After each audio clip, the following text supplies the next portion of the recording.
Hello everybody, Mike back with another board game unboxing video.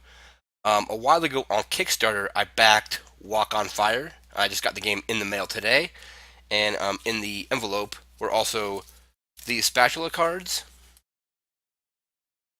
as well as this pack of promo cards. We're going to get the game unboxed and see what it's all about.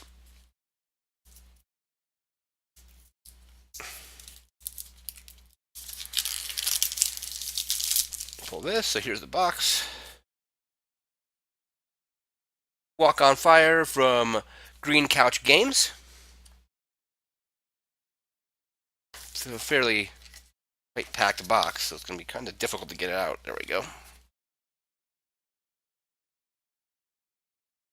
I think.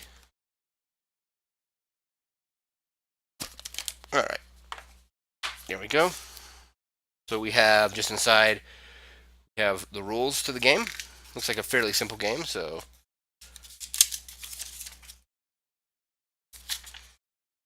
here's our instructions. Just front and back.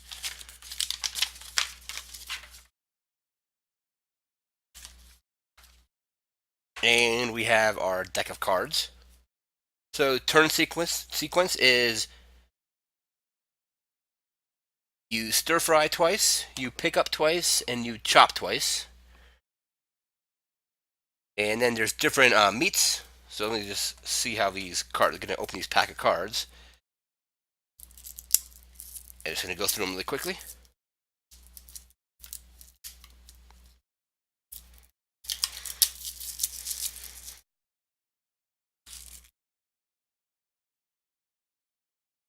So here are the quick reference cards to like turn order.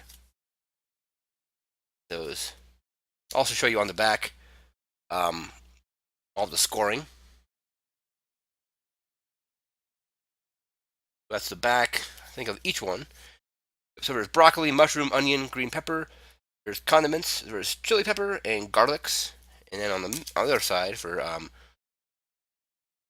looks like there's noodles, rice, chicken, pork, and shrimp. So let's go right here.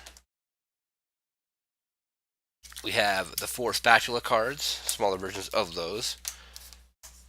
So there's noodles, the noodle cards, the rice, chicken,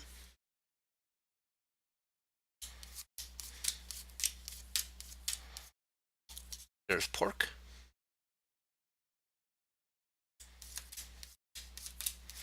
shrimp, and into our vegetables there's our broccoli, our mushrooms,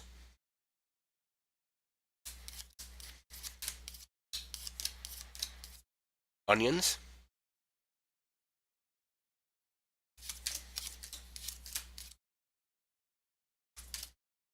like green peppers,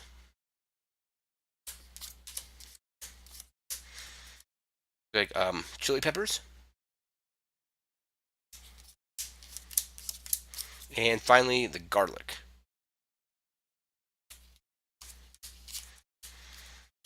And we're going to pop open this promo pack and see what's in these.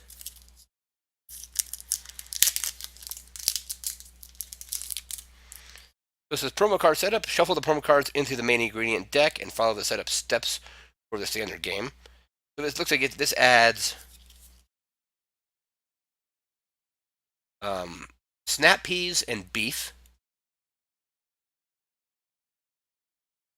And that's the same on each side, unlike the regular card, which has 2 sides. So there's beef and the snap peas. So these just get shuffled into the main deck, I believe. Let's see how the setup works here. So the components, you get 4 spatula cards. These are the oversized versions that I guess were promotional for backing the game on Kickstarter, as well as the promo beef and peas. So give each player 1 spatula card, returning any unused spatulas to the box. You get the 4 player aids, which are these guys right here. These are our player aids and like scoring cards. Shuffle all 50 ingredient cards and deal 24 of the cards face down in a stack to create the supply. The supply looks like this, I imagine. Or maybe that's the supply. Let's see. And then distribute the other 26 cards face down in the play area as evenly as possible. These are the starting ingredients. So the deck is the supply. The other cards get scattered into a pile in the center of the table.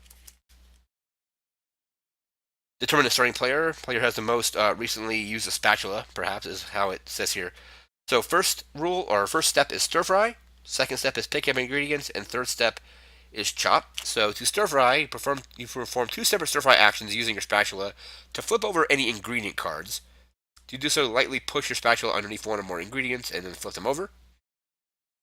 You must successfully flip over at least one ingredient between the 2 actions, and it does not matter whether the ingredients started out face up or face down as long as they flip over. If no cards were flipped over, you must try again, one action at a time, until you succeed. Some chefs need a little more practice in the kitchen. Pick up the ingredients. So after you've flipped over ingredients with your spatula, you must choose 2 face-up ingredients from it, and then pick them up, adding them face up to your play area. You must indicate which 2 ingredients you want before picking up either of them. So you have to be like, I want pork and I want broccoli, and then you grab the pork and the broccoli, or the beef and the peas, or whatever combination you want. Do your best not to not disturb the other ingredients. Center circle of the ingredients card must be visible, but it's not necessary that you're able to see the whole picture of the ingredient. You may find a blind guess helpful. At least one corner of the ingredient card must be visible. So if it's flipped over like this, like for example, the broccoli, you need to have at least, that's a spatula, but a corner must be visible so you can actually pick it up.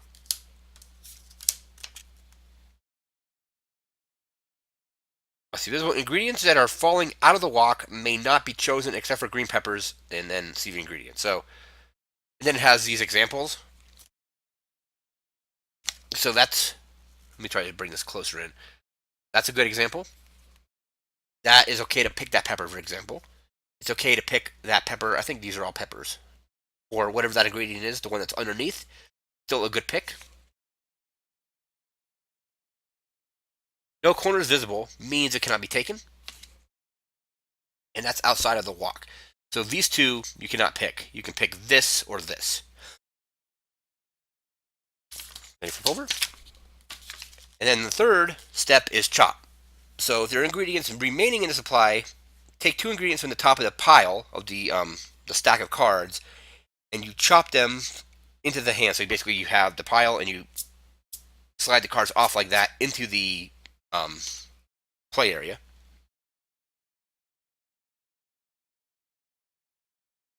If there are ingredients that landed outside of the wok that you flipped out of the wok with your spatula earlier in your turn, you must pick them up and chop them back into the wok as well. So anything that lands outside of the wok gets chopped back in. Anything from the pile. So if I took 2, I need to chop 2. When the ingredient supply is exhausted at the end of the game, and here's how stuff scores. So when the game ends, each player arranges all the ingredients they have collected into combinations that yield the most points. Each card can be assigned to only one combination of scoring possibilities. The player with the most points obviously wins the game and is crowned master of stir fry. There's a tie. The tie player who collected the fewest ingredients wins. There's still a tie. The tie players share the victory. Excuse me.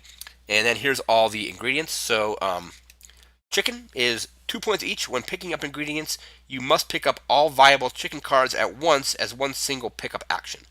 If you flipped over 2 chicken and a shrimp, you need to pick up the chicken first. Pork is 3 points each. In addition, the player with the most pork at the end of the game scores 5 points. If there's a tie for most pork, no one scores a bonus.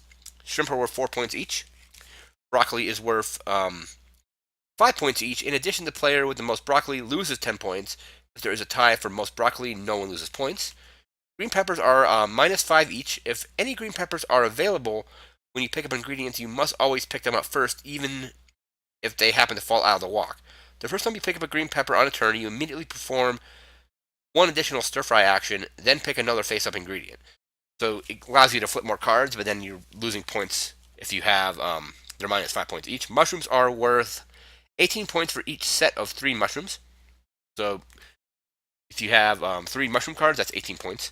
Onions are worth 1, 6, 15, 24, and 35 points for 1, 2, 3, 4, or 5 onions. So it kind of stacks.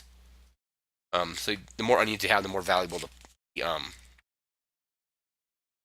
the dish, I should say. Chili peppers are worth 10 points if combined with a green pepper. On a future turn, you may discard a chili pepper to pick up an additional ingredient from the walk. This additional ingredient may not be another chili pepper. So it lets you pick another ingredient, but you can't pick another chili pepper on top of that. And garlic, triple the points of any one meat that you combine with garlic. 1 garlic per meat.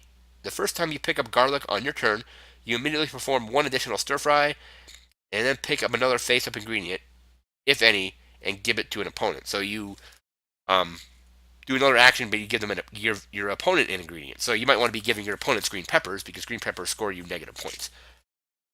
There's also starches, which are your noodles and rice. So 25 noodles are 25 points if combined with 1 meat, 1 vegetable, and 1 condiment to become a main dish. Rice is worth 15 points if combined with 1 meat and 1 vegetable to become a dish. And some additional clarifications on the rules. It says during setup, you can adjust the size of the wok to whatever your group feels is most appropriate. If after you perform an additional stir fry action there are no ingredients that are available, you must keep performing it until there is one. If you pick up a green pepper and a garlic in the same turn, you will get 2 bonus stir fry actions and pickups. You must announce which you are performing first so that your opponents know which pickup is for you and which pickup is for them, because the garlic lets you pick a card for an opponent. And if you have 2 additional stir fry actions, you have to do them one at a time. When you claim that partially visible card is chicken and pick it up to see if you have a good memory or not, the card turns out to not to be chicken, you must put it back roughly where it was in the walk. Basically, if you say, I think the card is this, and it's not, you have to put it back in. And that is all the rules and all the cards for Walk on Fire, including the promotional cards, which I believe were part of the Kickstarter. I don't know if they're going to be hitting retail or not, but here's all the spatulas and the promo cards. So I'm going to put the promo cards back in their little bag.